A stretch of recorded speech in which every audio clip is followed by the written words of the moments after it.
share binary ya doing general non-tech channel binary set bureau lila wame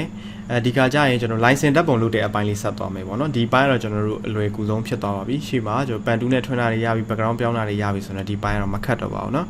side ya general dima amya be tie no daga general alea and na 0 မှတ်ပုံနေ size ဆိုရင် 0.8 0.8 ပတ်လေယူပေးရမယ်ကားလိုင်းစင် size ဆိုရင်တလက်မပတ်လေနော်ကျောင်းသားဝန်ထမ်းကက် size ပေါ့ဒါကျွန်တော်ပုံမှန်အပြင်မှာသုံးတာအများဆုံးပေါ့နော် 1.1 1.3 ရှိတယ်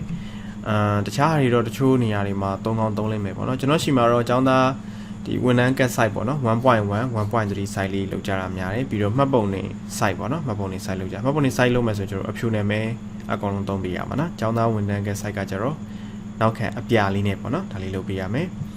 ပြီးတော့ဘွဲတို့ဘာတို့ပေါ့နော်ဘွဲတို့ဘာတို့လုပ်မယ်ဆိုလို့ရှိရင်သူက 1.5 အကျယ်ကကျွန်တော်တို့ 1.5 အမြင့်က2လက်မယူပေးရမယ်ဟုတ်ပြီနော်အဲကျွန်တော်လေ့ကျင့်မှုအတွက်ပုံလေးလေကျွန်တော်ပေးထားပါတယ်နော်အဲကျွန်တော်တပုံလုပ်ပြsorry တပုံလုံးပြနှစ်ပုံလုပ်ပြနော်ကျန်တာတွေကကိုယ့်ကိုဆက်လုပ်ကြည့်ပေးပါနော် site တွေအများကြီးပဲကျွန်တော်လုပ်ပေးရမှာနော်ဒီထဲမှာကျွန်တော်ပေးထားတဲ့ site တွေအကုန်လုံးလိုက်ပြီးတော့လုပ်ကြည့်ပေးပါပုံကတော့ဒီမှာဒါလေးတွေကျွန်တော်ပေးထားတယ်ပေါ့နော်ပုံမှန်ဟိုနောက်ခံအပြာနဲ့ကိုကတေချာလေးရိုက်မယ်ဆိုရင်တော့အဲ့ပုံလေးဘာမှပြင်စရာမရှိတော့ဘူးပေါ့နော် background တွေဘာတွေသိပြင်စရာမရှိတော့ဘူးကိုလိုချင်တဲ့ site လေးဖြတ်ပြီးတော့အလင်းမောင်ချိန်ပေးလိုက်ရင်ရပါပြီဒါတော့ဓာတ်ပုံတိုင်းလေးမှာသုံးတဲ့နည်းပေါ့နော်တချို့ကျတော့ကိုကဖုန်းထဲကဓာတ်ပုံလေးရိုက်လာတယ်ပြီးတော့ဆိုင်မှာလာပြီးတော့နောက်ခံအပြာလေးလဲပေးပါဆိုရင်ကျွန်တော်အခုနီလန်းလေးနဲ့တွားမယ်ပေါ့နော်အဲ့တော့ဒီမှာပုံတွေအများကြီးပဲရှိတယ်တချို့ပုံတွေက quick selection 2နဲ့ထွင်းလို့ရတာရှိတယ်တချို့ကျတော့လည်းပန်2နဲ့ထွင်းမှဆင်ပေးတာမျိုးလည်းရှိတယ်ပေါ့နော်โอเคကျွန်တော်ဒီကတော့ဒီပုံလေးလိုက်ပါမယ်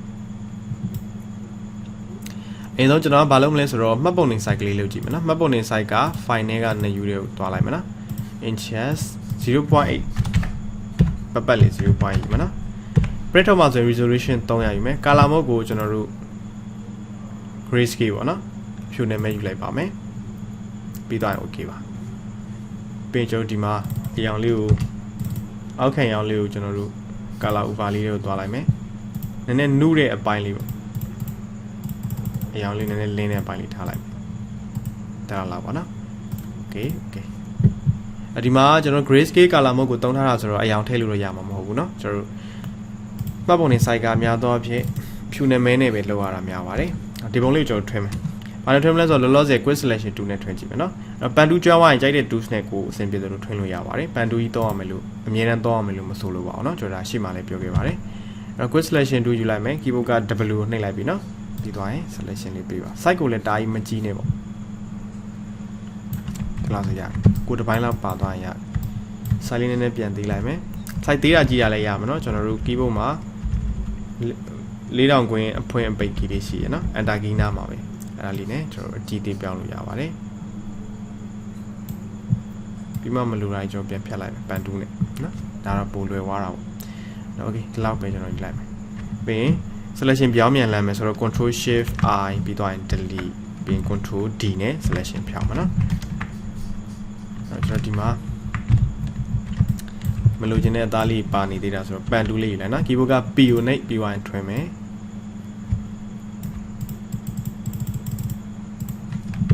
control enter ခောက်ပြီးသွားလို့ရှိရင် delete control enter တိမယ်နော် selection လုပ်လိုက်တာပါ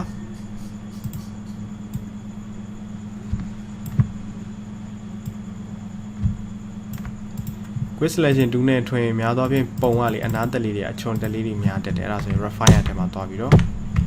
ပြင်ပေးရမှာပါ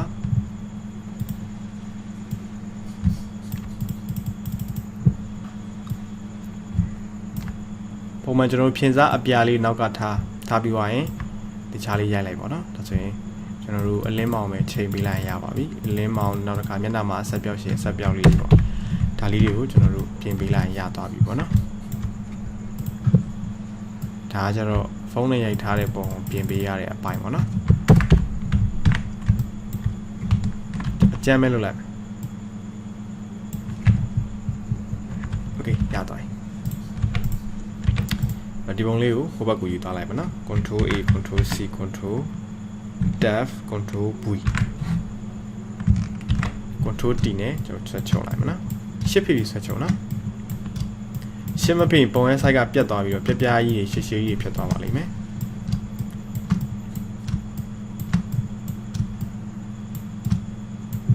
ဟိုတချို့ကြတော့ဒီလိုမျိုးပုံမှာကျွန်တော်အင်ကြီးလဲပေးရတာမရှိဘူးအင်ကြီးလဲပေးရတယ်ဆိုရင်ရှေ့ကနီလန်လေးနဲ့ကျွန်တော်တွားလို့ရပါတယ်နော်ကလေးကခန္ဓာကိုယ်သေးတော့ဒီလောက်ပဲရ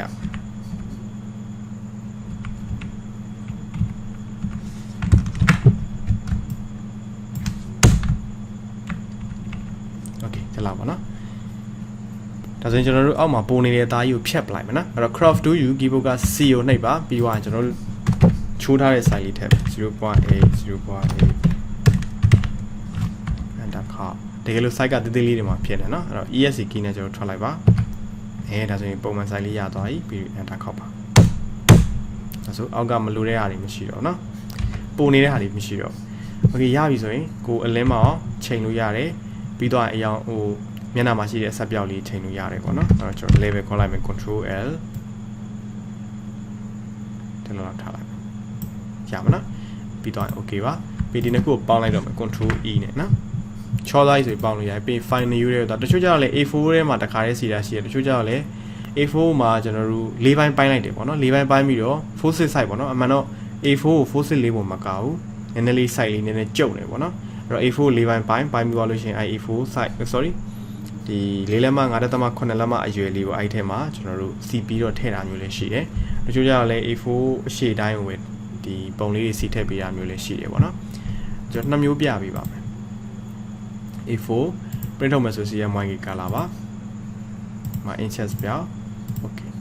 ပြီးနောက်တစ်ခုယူကြည့်မယ် file နေယူရဲကိုသွား inches လေးလက်ဒီလိုလိုက်ဒီမှာကျွန်တော် photo size ရှိတယ် photo အဲ့မှာ 4/6 size လေးပြလိုက်နော်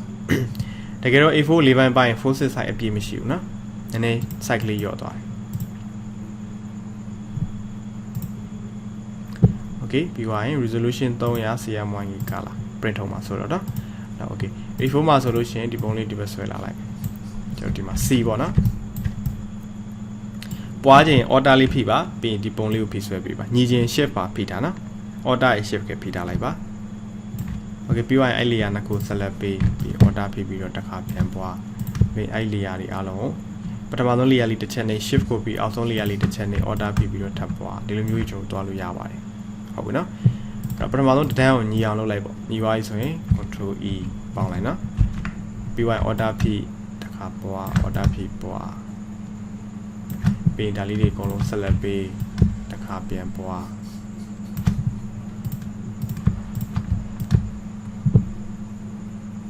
ဒီလိုမျိုးပေါ့တချို့ကျတော့ pattern နဲ့ဖြည့်ရလဲရှိတယ် pattern နဲ့ကကျတော့ကျွန်တော်အခုလောဆယ်ဘာမှမပြောရသေးတော့အဲ့ဒါလေးခဏချက်ခဲ့ပါမယ် pattern ဖြည့်လို့ရှိရင်အခုလိုမျိုးကိုကြိုက်တယ်လို့စီးလို့တော့မရအောင်သူကတခါတည်းစီ auto စီးပေးတာပေါ့နော်အဲ့ဒါမှမလိုချင်တဲ့အပိုင်းတွေကျွန်တော်ဖြတ်ရတဲ့ဟာလေးရှိပါတယ်ဒါ okay ဒါတော့ A4 မှာစီးပြတာစောနာက site ကလေးမှာဆိုလို့ရှိရင်၄ပုံရပါနော်တန်းရကျွန်တော်အပြင်မှာတော့အဲ့လိုမျိုး site ကလေး၄ပုံ1000ယူတာရှိတယ်ပေါ့နော်အမြန်ဆိုလို့ရှိရင်လေပို့ပေးခြင်းလည်းပို့ပေးလို့ရတယ်ပေါ့နော်6ပုံ1000ပေးမယ်ဆိုလည်းရတယ်ဒါမဲ့ဟိုဒီ site ကလေးတွေကများသောအားဖြင့်2ပုံလောက်ပဲသုံးရတာများတယ်ပေါ့နော်အဲ့တော့ကိုယ့်အနေနဲ့ချိန်ပေါ့နော်3ပုံ1000ယူမလား3ပုံကိုဘယ်လောက်ယူမလဲဒီလိုမျိုးသွားလို့ရတယ်ဒါမှမဟုတ်4ပုံ1000အမြန်1000ယူမယ်ဆိုလည်းရတယ်ပေါ့နော်အဲ့တော့အခုဆိုလို့ရှိရင်ကျွန်တော်တို့ဟို A4 ၄ပိုင်းပိုင်းထားတဲ့ခါကျရင်ဒီလို site ကလေးနဲ့ချိုးပြီးသွားရင်ကျွန်တော်တို့ပုံလေးကို print ထုတ်လိုက်ပေါ့နော်အဲ့တော့ကျွန်တော်ကဘယ်လိုထုတ်လဲဆိုတော့အဲ့လိုမျိုး A4 ကို၄ပိုင်းပိုင်းပြီးသွားတယ်ဆိုပေမဲ့လည်းဒီ site ထဲမှာကျွန်တော်မစီဘူး A4 ထဲမှာပဲစီပေးလိုက်တယ်ဘယ်လိုလဲဆိုတော့ကျွန်တော်တစ်ချက်ပြပါနော်ဒါလည်းဖြတ်လိုက် A4 ၄ပိုင်း A4 ကို၄ပိုင်းဖြတ်လိုက်ဖြတ်ပြီးသွားအဲ့အပိုင်းလေးကို printer ထဲကိုထည့်ပါနော် printer ထဲထည့်ပြီးသွားရင်ကျွန်တော်ဒီဓာတ်လေး down လေးကိုနည်းနည်းကတ်လိုက်တယ်ကျွန်တော်တစ်ချက်ပြပါဒါထားတော့ဒါ A4 တော့ပဲထားပါတော့နော်ဒီမှာ၄ပိုင်းရှိရနော်အဲ့တော့ကျွန်တော်တို့ပြင်မှာဖြတ်ထားတဲ့အပိုင်းလေးကို printer ထဲကိုထည့်ပြီးသွားရင်ကျွန်တော်ကဒီ A4 size က down လေးမှာပေါ့ကျွန်တော်၄ပုံလာစီလိုက်တယ်နည်းနည်းကတ်လို့ရတယ်ပေါ့နော်အဲ့တိုင်းလေး print ထုတ်လိုက်ရင်စောနာဖြတ်ထားတဲ့အပိုင်းလေးမှာ ကွက်တိသွားပြီးကြားလိမ့်မယ်ဟုတ်ပြီနော်အဲ့လိုမျိုးကျွန်တော်ထုတ်ရပါတယ်ပြီးသွားရင်အဲ့ဆောနာဒီအောင်နာလေးအခုဒီမှာပုံကအပေါ်ပိုင်းပဲကျွန်တော်စီလိုက်တာဆိုတော့အောက်ပိုင်းကအများကြီးကြံနေတယ်တော့အပေါ်ပိုင်းလေးကိုတခြားလေးအတိညက်ပေးလိုက်ပြီးအောက်ပိုင်းလေးကြံနေဆက်သုံးလို့ရတယ်ဟုတ်ပြီနော်အဲ့အပိုင်းလေးပဲဒီအချိုးထဲမှာလာဒီ A4 တောင်လေးမှာလာပြီးထက်ထုတ်ဒီလိုမျိုးတွားလို့ရတယ်ဟုတ်ပြီနော်အဲ့တော့အောက်ကပုံနေပိုင်းတွေလှုပ်မပြတ်နဲ့နော်ကျွန်တော်သုံးလို့ရကျွန်တော်ကတော့ဘယ်လောက်ထိသုံးလဲဆို3လက်မလောက်ထိသုံးတယ်3လက်မလောက်ထိကြံနေဆိုရင်တော့သုံးလို့ရသေးတယ်လက်3လုံးလောက်ပေါ့3လက်မမဟုတ်လက်3လုံးလောက်ပေါ့နော်လက်3လုံးစာလောက်ကြံသေးတယ်ဆိုတော့ကျွန်တော်သုံးတယ်ကိုတက်ပို့ပြီးကြံတာပေါ့ဗျာဟိုတကယ်တမ်းအဲ့လိုမျိုးဓာတ်ပုံကကိုတက်ကြံတာများပါတယ်အဓိကတော့စာရွက်မလေအောင်ပေါ့နော်အဲ့တော့ကိုကဟို A4 ကိုလေးပိုင်းပိုင်းလိုက်တဲ့ site ကလေးထဲမှာကျွန်တော်ဒီဒါလေးကို print ထုတ်ပေးလိုက်တယ်အဲ့တော့အောက်ပိုင်းကျွန်တော်လှုပ်ပြစရာမလိုအဲ့ဒါကိုတစ်ခါ printer လေးကိုပြန်ထိုးလို့ရတယ်နော် color printer ရဲ့ item ကူတော့အားသာချက်ရှိကျွန်တော်ဆိုရင်2လက်မပတ်လေ2လက်မပတ်လေ site ကလေးလည်းတစ်ခါရ4ပုံကောင်းထည့်တာမျိုးလည်းရှိတယ်ဒါကနောက်ပိုင်းလုံရင်းနဲ့ဟို print ထုတ်တာကျွမ်းသွားလို့ရှင်တေချာချိန်တတ်ပါလိမ့်အဓိကဒီတောက်မှာပဲလာစီရနော်အဲ့လိုမျိုးအပိုင်းလေးတွေပိုင်းထားတဲ့ဟာတွေပေါ်မှာ print ထုတ်ချင်တယ်ဆိုလို့ရှင်ဒီ down လေးတွေမှာလာပြီးတော့ A4 size လေးခေါ်ပြီးဒီ down လေးမှာတေချာလေးလာပြီးတော့စီပေးပါကြာပါနော်မျက်လုံးနဲ့နောက်ပိုင်းကျရင်မှန်းတက်သွားပါလိမ့်ကျွန်တော်တော့အဲ့လိုမျိုးမျက်လုံးနဲ့ပဲမှန်းပြီးတော့လုပ်တယ်ပေါ့နော်တချို့ size လေးဆိုကျွန်တော်ကပုံနေတဲ့ဟာလေးရှိတယ်ဖြတ်ထားတဲ့ဟာလေး size ဆုံးရှိတယ်ပေါ့နော်အဲ့ဒါကိုမှန်းလိုက်တယ်ဒီနောက်မှာ2ပုံလောက်စီရင်ဒီ size ပေါ်အတိကျမလားဒါမှမဟုတ်အောက်ကိုတစ်ခုချမလားဒီလိုမျိုးစဉ်းစားလိုက်တယ်ပေါ့နော်တားကြီးသေးလေးလည်းမတုံးနဲ့နော် printer ထဲမှာလည်းညက်နေပါအောင်ဒါဆိုရမှာနော် okay ကျွန်တော်အခုဘာလုပ်ပြတာလဲဆိုတော့မှတ်ပုံနေ size လေးရပါနော်အဲ့ကျွန်တော်နောက်တစ်ခုလုပ်မယ် file နဲ့ new ခေါ်ပါ inches ဒီမှာ 1.1 1.3 size လေး resolution 300 color mode က CMYK color ပါ CMYK color သုံးမယ်ဆိုလို့ရှိရင်အောက်ခံပြနည်းနည်းတော့အရောင်မွေးတတ်ပါတယ်အဲ့တော့ okay နေလိုက်မယ်ဒီကနေသွားချိန်လိုက်မယ်နော်ဒီကနေပဲထည့်လိုက်မယ် color over လေးတွေကိုတော့ sorry ကျွန်တော်တို့ grayscale mode ကြီးများရွေးခဲ့လားမသိဘူးဟုတ်တယ်ဆီယမကြီးcolor over လေးတွေကိုတွားမယ်ပြီးွားရင်ကျွန်တော်အပြာလေးပေါ့ပြာလင်းတဲ့အပိုင်းလေးပေါ့နော်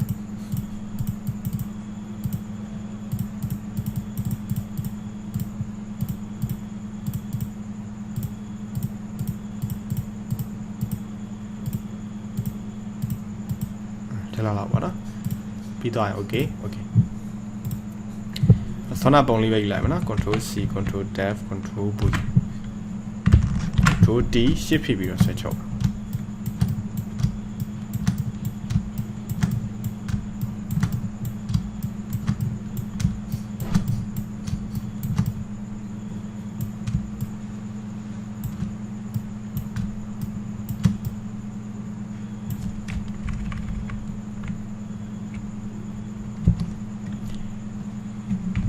ခလေးမျက်လုံးနဲ့ပေါက်သွားဟုတ်တယ်ဆောနာကျွန်တော်မကြည့်မိလိုက်နော် selection လုပ်လိုက်တော့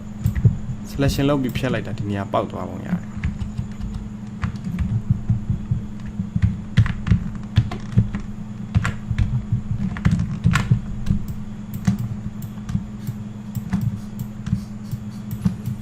ဆွဲချုပ်မှာပုံလေးပြောင်းနေ control T နှိပ်လိုက်နော်ဒါဆိုသူရှိတဲ့နေရာလေးကိုကျွန်တော်တို့မြင်ရပါလိမ့်မယ်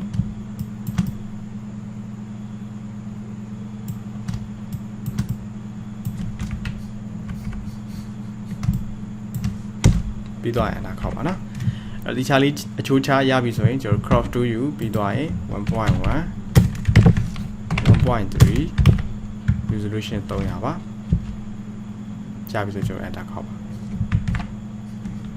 crop to ပြန်ယူနော်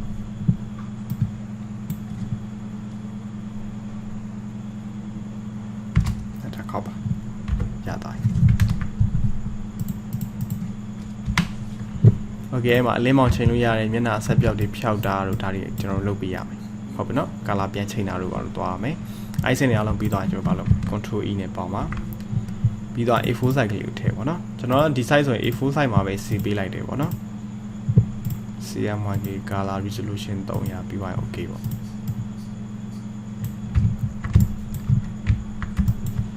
ကျွန်တော်ဘယ်လိုသုံးလဲဆိုတော့ A4 ကိုမဖြတ်တော့ဘူးပေါ့နော်အလုပ်တွေရှို့လို့ကျွန်တော်ဒီလို6ပုံစီပေးလိုက်တယ် အဲ့ဒါကိုအမြန်တစ်ထောင်ယူတယ်ပေါ့နော်တချို့ကြလည်း10ပုံပေးရလည်းရှိပါတယ်ဒါတော့ကို data နဲ့ကိုက်ညီမဲ့ဈေးနှုန်းတစ်ခုကိုတတ်မှတ်လိုက်ပေါ့နော်ကျွန်တော်ဒီလိုလုပ်တယ်ပြီးသွားရင် A4 ထည့်တယ် print ထုတ်တယ်ပြီးသွားရင်ဒီဟာလေးကိုဖြတ်လိုက်တယ်ဒါဆိုအောက်မှာအသားတွေအများကြီးပဲကျန်နေသေးတယ်အဲ့တော့လည်းနောက်တစ်ခါကျဒီလိုပုံလေးတွေရှိပုံလေးထုတ်ဆရာရှိတယ်ဆိုလို့ရှိရင်အခုလိုမျိုးစီလိုက်တယ်တစ်ခါထုတ်တယ် file လေးကတော့တိုးလာမှာပေါ့နော်အဲ့လိုမျိုးအောက်ပိုင်းကျန်တဲ့သားလေးဆက်ပြီးတော့သုံးလို့ရပါတယ်အခုဒီမှာဒီထိကျွန်တော်သုံးလိုက်တယ်ဆိုပါစို့နော်ပြင်ကက်ကြီးနဲ့ညှက်လိုက်ရင်ဒီပိုင်းရမရှိတော့ကျွန်တော်အောက်ပိုင်းရှိသေးတယ်အဲ့တော့ဒီအောင်တစ်ခါထပ်ပြီးတော့ printer တွေကိုထည့်နောက်ဟာတွေလာတယ်ဆိုရင်ဒီအပေါ်မှာပဲစီပြီးတော့အောက်ကိုချစရာမလိုနော်ဒါကျွန်တော်ဒါမြင်တောင်ပြပေးတာပေါ့နောက်တစ်ခါဒီ A4 မှာပုံစီမယ်ဆိုရင်လည်းဒီအပေါ်ပိုင်းလေးမှာပဲစီကျန်တဲ့နောက်ပုံတွေထက်ရှိသေးဆိုအောက်မှာစီသွားလိုက်ပေါ့ဟုတ်ပြီနော်အဲ့တော့ပုံမှန်ဆိုတော့အပေါ်မှာပဲစီပေးလိုက်ရပါပြီနောက်ထပ်ထုတ်စရာတွေရှိတယ်ဆိုရင်ဟုတ်ပြီနော်ဒါဆိုကျွန်တော်ရလောက်မယ်ထင်ပါတယ်နော်โอเคအဲ့တော့ကျွန်တော်ဘာလုပ်ပေးရမလဲဆိုတော့ဒီမှာ site တွေအများကြီးရှိတယ်1 2 3 4 5 6 8 9ခုရှိတယ် site 9မျိုးရှိတယ်ပေါ့နော်အဲ့အဲ့9မျိုးကိုလုပ်ပြီးွားလို့ရှိရင်ကျွန်တော် A4 မှာလေအဲ့9မျိုးစလုံး site ကလေးတွေစီထည့်ပေးပါပြီးရင် JPG ပုံလေးပြောင်းပေးပါဘယ်လိုမျိုးလဲဆိုတော့ A4 တစ်ရက်ခေါ်ပြီးွားစောနာပြောထားတယ်စောနာပြတယ် site 9မျိုးပေါ့နော်အချို့9မျိုးရှိတယ်